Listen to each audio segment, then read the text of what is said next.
డబ్బు ఎక్కువగా ఉన్న ప్రతి ఒక్కరిని కుబేరులు అంటూ ఉంటారు.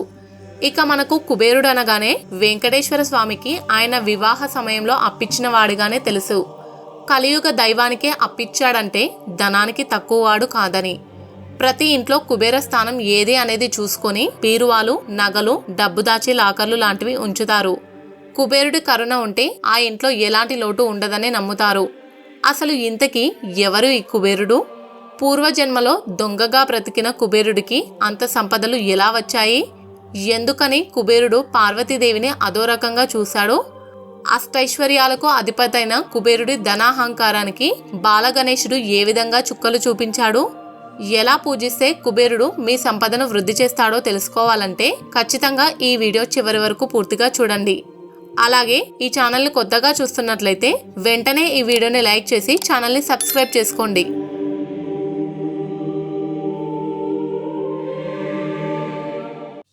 శివపురాణం ప్రకారం పూర్వము కాంపిల్య నగరంలో యజ్ఞదత్తుడు, సోమిదమ్మ అనే బ్రాహ్మణ దంపతులు నివసించేవారు.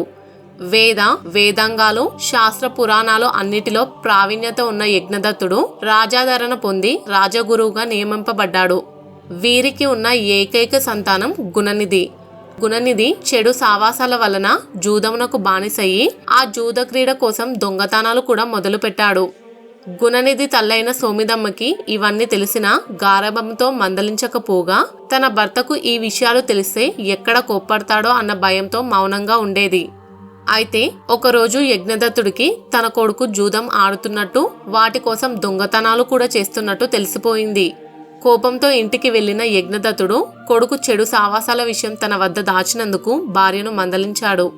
జరిగిన విషయం తెలిసి గుణనిధి ఇంటికి వెళ్లే సాహసం చేయలేకపోయాడు.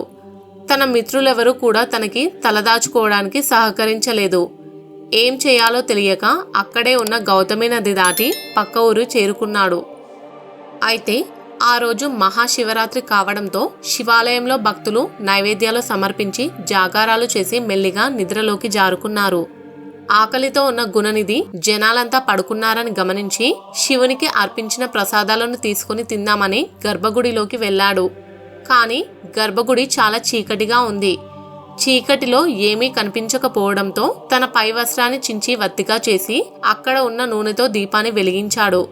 ఆ కొద్దిపాటి వెలుతురులో ప్రసాద పాత్రలు కనిపించేసరికి ఆనందంతో వాటిని తీసుకుని బయటికి నడుస్తుండగా ఆ గుడిలో నిద్రిస్తున్న ఒక భక్తుని కాలు తగిలి నందీశ్వరుని మీద పడి తల పగిలి చనిపోయాడు. అయితే గుణనిధి ఊరు నుండి పారిపోతూ పవిత్రమైన గౌతమి నదిలో మునగడం వలన తిండి దొరకనందున ఉపవాసంగా వెలుతురు కోసం శివాలయంలో వెలిగించిన దీపం, ప్రసాదాల కోసం చేసిన సగం జాగారం ఇవన్నీ అనుకోకుండా చేసిన మహాశివరాత్రి పర్వదినం నాడు చేసి మరణించడం వలన గుణనిధికి కైలాస ప్రాప్తి లభించింది. ఇదిలా ఉండగా కృతయుగంలో బ్రహ్మపుత్రుడైన పులస్యుడు అనే బ్రహ్మర్షి ఉండేవాడు. పులస్యుడు ధర్మాన్ని గ్రహించాలన్న ఆసక్తితో మేరు పర్వతానికి దగ్గరలో ఉండే తృణబిందుని ఆశ్రమానికి వెళ్లి వేదాధ్యయనం గావిస్తూ నిష్ఠతో తపమాచరించుకునేవాడు. ఆ ఆశ్రమ పరిసరాలు ఎంతో రమణీయమైన ప్రకృతి శోభతో విలసిల్లుతూ ఉండేవి. అందమైన ప్రకృతి సంపదతో విలసిల్లే ఆ ప్రదేశంలో విహారం కోసం దేవకన్యలు, అప్సరసలు, నాగకన్యలు, ఋషికన్యలు, రాజర్షి కన్యలు అక్కడికి వెళ్లి తమ ఆటపాటలతో కాలం గడిపి వెళ్లిపోయేవారు. అయితే పులస్యుడికి వీరి వల్ల తరచూ తపోభంగం కలుగుతుండేది. దానితో ఆగ్రహించిన పులస్యుడు వారిని అక్కడికి రాకుండా కట్టడి చేయడానికి వారిని ఆ ఆశ్రమానికి రావద్దని, ఒకవేళ ఎవరైనా వచ్చి తనని చూసిన వెంటనే గర్భవతి అవుతుందని శపించి తపస్సులో మునిగిపోయాడు. ఈ శాపం గురించి తెలిసిన వారెవరూ అక్కడికి వెళ్లేవారు కాదు. అయితే ఒకరోజు ఈ శాపం గురించి తెలియని తృణబిందుని కుమార్తె మానిని ఆశ్రమంలో ప్రవేశించి అనుకోకుండా పులస్యుడిని చూసిన వెంటనే గర్భం దాల్చింది. ఆమె ఆశ్చర్యంతో భయంతో తండ్రి దగ్గరకు వెళ్లి తలదించుకొని నిలబడింది. తృణబిందుడు తన దివ్య దృష్టితో జరిగింది గమనించి మానిని పులస్యుని వద్దకు తీసుకువెళ్లి తన కుమార్తెను స్వీకరించమని అడగగా దయతో ఆమెను స్వీకరించాడు. ఆమె సేవలకు మెచ్చి తనతో సమానమైన జ్ఞానం, శక్తి ఉన్న పుత్రుడు పుడతాడని పులస్యుడు ఆశీర్వదించాడు. అలా పుట్టినవాడే విశ్రవుడు. అతడు తన తండ్రితో అన్ని విషయాల్లోనూ సమానుడై నిత్యం తపస్సు చేసుకుంటూ ఉండేవాడు. యుక్త వయస్కుడైన విశ్రవునికి భరద్వాజ మహర్షి తన కుమార్తె అయినటువంటి ఇలవీడనిచ్చి వివాహం జరిపించారు. వీరిద్దరికీ పుట్టినవాడు వైశ్రవణుడు. ఈ వైశ్రవణుడే కుబేరుడు. అయితే కుబేరుడు చిన్నతనం నుండి శివభక్తుడు. కైలాస ప్రాప్తి పొందిన గుణనిధే ఈ జన్మలో కుబేరునిగా పుట్టాడని తన తపోశక్తి ద్వారా తెలుసుకున్న విశ్రవుడు తన కుమారుడు చిన్నతనంలోనే తపస్సు చేసుకోవడానికి అంగీకరించాడు. దానితో కుబేరుడు కఠోరమైన తపస్సు చేయడం మొదలుపెట్టాడు. కుబేరుడు కొన్ని సంవత్సరాలు కేవలం ద్రవ పదార్థాలను సేవించి, తర్వాత కొన్ని సంవత్సరాలు కేవలం గాలి మాత్రమే భుజించి, ఆ తర్వాత గాలిని కూడా పీల్చకుండా 1000 సంవత్సరాల పాటు చేసిన తపస్సుకు మెచ్చిన శివుడు ప్రత్యక్షమయ్యి తనని లోకపాలకునిగా ధనాధ్యక్షునిగా ఉండే వరమిచ్చి అదృశ్యమయ్యాడు. అయితే ఎక్కడ ఉండాలో తెలియని కుబేరుడు బ్రహ్మ కోసం తపస్సు చేశాడు. బ్రహ్మదేవుడు ప్రత్యక్షమై శంఖనిధి, పద్మనిధి, పుష్పక విమానం ప్రసాదించాడు. అంతేకాదు త్రికూట పర్వతం మీద సముద్ర మధ్య భాగంలో ఉన్న లంకా పట్టణంలో పూర్వం రాక్షసులు ఉండేవారని, శ్రీ మహావిష్ణువు వలన భయంతో వారంతా పాతాళానికి పారిపోయారు కనుక అక్కడికి వెళ్ళి ఉండమని చెప్పి అదృశ్యమయ్యాడు. రాక్షస నగరమైన లంకకు ఇప్పుడు కుబేరుడు అధిపతి కనుక రాక్షసాధిపతి అయ్యాడు. ఆ విధంగా కుబేరుడు రాక్షసాధిపతి, లోకపాలకుడు, ధనాధ్యక్షుడే కాక పుష్పక విమానాన్ని కూడా పొందాడు. కుబేరుని వైభవాన్ని, ఐశ్వర్యాన్ని చూసిన విశ్రవుడి రెండవ భార్య కైకసి అనగా కుబేరుని సవతి తల్లి తనకి కూడా కుబేరుని వంటి ఐశ్వర్యవంతుడైన కుమారుడు కావాలన్న కోరికతో సాయంత్రం సమయంలో విశ్రవుని ఆశ్రమానికి వెళ్ళింది. విశ్రవుడు కైకసితో తప్పనిసరి పరిస్థితుల్లో వేలకాని వేల కలిసినందున రావణుడు, కుంభకర్ణుడు అను రాక్షసులు జన్మించారు.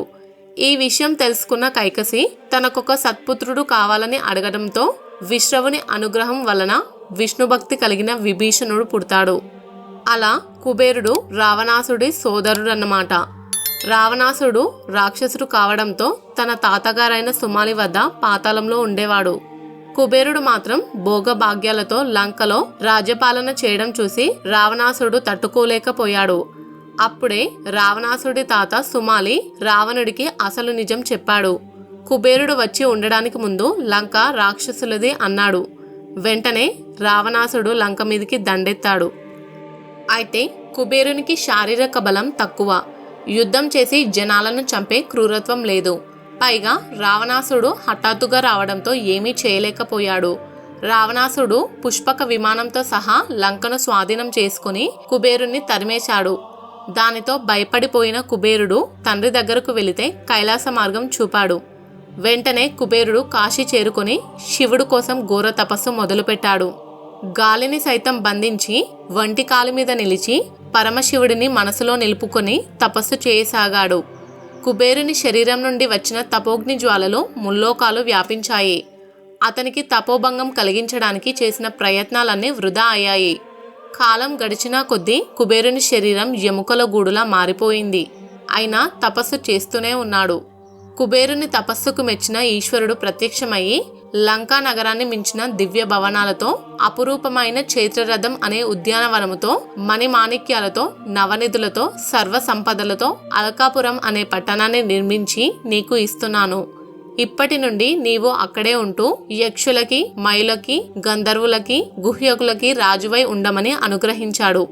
ఉత్తర దిక్కును పరిపాలిస్తూ నా ప్రియమిత్రుడవై, నాకు ఆప్తుడవై సంచరిస్తూ ఉండు అని ఎన్నో వరాలిచ్చి కుబేరునికి మంచి రూపం ప్రసాదించి మాయమయ్యాడు. అయితే కుబేరునికి ఉన్న మరొక పేరు ఏకాక్షి పింగళుడు. ఈ పేరు తనకి ఎందుకు, ఎలా వచ్చిందో ఇప్పుడు తెలుసుకుందాం. ఒకసారి శివపార్వతులు అలకానగరం వెళ్ళినప్పుడు పార్వతీదేవిని కుబేరుడు కుటిల మనసుతో ఆమె వంక అదో రకంగా చూస్తూ ఉండిపోయాడు. అక్కడితో ఆగలేదు. పార్వతీదేవి అందచందాల్ని భర్త ముందే వర్ణించాడు. దీన్ని గ్రహించిన పార్వతీదేవి ఏ కంటితో తనని వంకరగా చూశాడో ఆ కన్ను పోతుందని కుబేరుణ్ణి శపించింది. అయితే తన ప్రియమిత్రుడైన వైశ్రవణుడికి చెడు ఉద్దేశం లేదని అమ్మవారిని అనుగ్రహించమని పరమశివుడు పార్వతీదేవితో అన్నాడు. పార్వతీదేవి భర్త మాట కాదనలేక కరుణించింది. కన్ను చెడినా దృష్టి చెడకుండా వరమిచ్చింది. కానీ కుబేరుని కన్ను పింగళ వర్ణంలోకి మారిపోవడం వలన అతడిని ఏకాక్షి పింగళుడు అని పిలుస్తారు. అందుకనే పరాయి స్త్రీని చూస్తే కళ్ళు పోతాయి అంటారు. అయితే కుబేరుడు ఒక చేతిలో గదను కలిగి ఉండి మరొక చేతితో ధనాన్ని ప్రసాదిస్తూ కనిపిస్తాడు. ఆయన చుట్టూ నవనిధుల రాశులు దర్శనమిస్తుంటాయి. నవనిధులకు సిరి సంపదలకు అధిపతైన కుబేరుడు 8 దిక్కులలో ఒకటైన ఉత్తర దిక్కుకు అధిపతి అనగా దిక్పాలకుడు, లోకపాలకుడు, యక్షరాజు, రాక్షసాధిపతి, ధనదుడు, ధనాధిపతి, గుహ్యకాధిపతి, కిన్నెరరాజు, మయరాజు, నరరాజు, భూతేశుడు. కుబేరుడు అనగా అవలక్షణమైన శరీరము కలవాడు అని అర్థం. పేరుకు తగ్గట్టుగానే కుబేరుడు పొట్టిగా, పెద్ద కుండ వంటి పొట్టతో, 3 కాళ్ళు, ఒకే కన్ను, 8 పళ్ళతో ఉంటాడు. ఇక ఈ విశ్వంలో సంపద ఏదైనా అది ఏ రూపంలో ఉన్నా దానికి అధిపతి కుబేరుడే. పద్మ, మహాపద్మ, ముకుంద, కుంద, నీల, శంఖ, మకర, కచ్చప, వర్చస అనే నవనిధులు కుబేరుని ఆధీనంలో ఉంటాయి. అయితే ఐశ్వర్యానికి కారకుడు పరమశివుడు. కానీ శివుని అనుగ్రహంతో ఐశ్వర్యం పొందిన కుబేరుడికి ఒకసారి తానే ధనవంతుడిననే అహంకారం కలిగింది. అందువల్ల దేవతలందరికీ మంచి విందు భోజనం ఏర్పాటు చేసి తన గొప్పతనాన్ని చాటుకోవాలని అనుకున్నాడు. వెంటనే దేవతలందరినీ ఆహ్వానించి పార్వతీ పరమేశ్వరులను ఆహ్వానించడానికి కైలాసానికి వెళ్ళాడు. ఈశ్వరుడు సర్వాంతర్యామి, ఎవరెవరు ఎప్పుడెప్పుడు ఏమనుకుంటున్నారో అన్నీ తెలుసుకోగలడు. కుబేరుడి అహాన్ని పసిగట్టాడు. పార్వతీదేవి కూడా కుబేరుడి పథకాన్ని అర్థం చేసుకుంది. అంతలోనే కుబేరుడు వచ్చేసరికి పార్వతీ పరమేశ్వరులు మాట్లాడుకుంటున్నట్టు నటించారు. కుబేరుడు వచ్చి, మహాదేవా, మీరు పార్వతీదేవి కలిసి మా ఇంట్లో నిర్వహించే విందు భోజనానికి తప్పక రావాలి అన్నాడు. ఈశ్వరుడు తనకు కుదరదన్నాడు. భర్త రాకుండా తాను కూడా రానన్నది పార్వతీదేవి. ఇంతలో గణపతి కైలాసానికి వచ్చాడు. వస్తూనే అమ్మ ఆకలేస్తుంది, ఏదైనా ఉంటే పెట్టు అన్నాడు వినాయకుడు. పార్వతీదేవి గణేశుడి వైపు కనుసైగ చేసి, కుబేరా, మా గణపతి మీ ఇంటికి విందుకు వస్తాడు అనగా పరమశివుడు, అవునవును, గణపతికి విందు భోజనం అంటే మహా ఇష్టం, మా బదులుగా వినాయకుడిని తీసుకెళ్ళు అన్నాడు శివుడు. హా, ఈ ఏనుగు ముఖమున్న పసిపిల్లవాడా నా ఇంటికి విందుకొచ్చేది, ఎంత తింటాడులే అనుకుంటూ గణపతిని తీసుకుని అలకాపురిలో ఉన్న తన భవనంలోకి తీసుకెళ్లి అక్కడ ఉన్న సౌకర్యాలను, ఇతర సంపదలను చూపించసాగాడు. అప్పుడు గణేశుడు, ఇవన్నీ వ్యర్థం, త్వరగా ఆహారం పెట్టండి అన్నాడు. కుబేరుడు భోజనం సిద్ధం చేయవలసిందిగా అక్కడున్న పనివారికి ఆజ్ఞ చేశాడు. వెంటనే బంగారు కంచం పెట్టి రకరకాల తీపి పదార్థాలు, కూరలు, పండ్లు, పానీయాలు గణపతికి వడ్డించారు.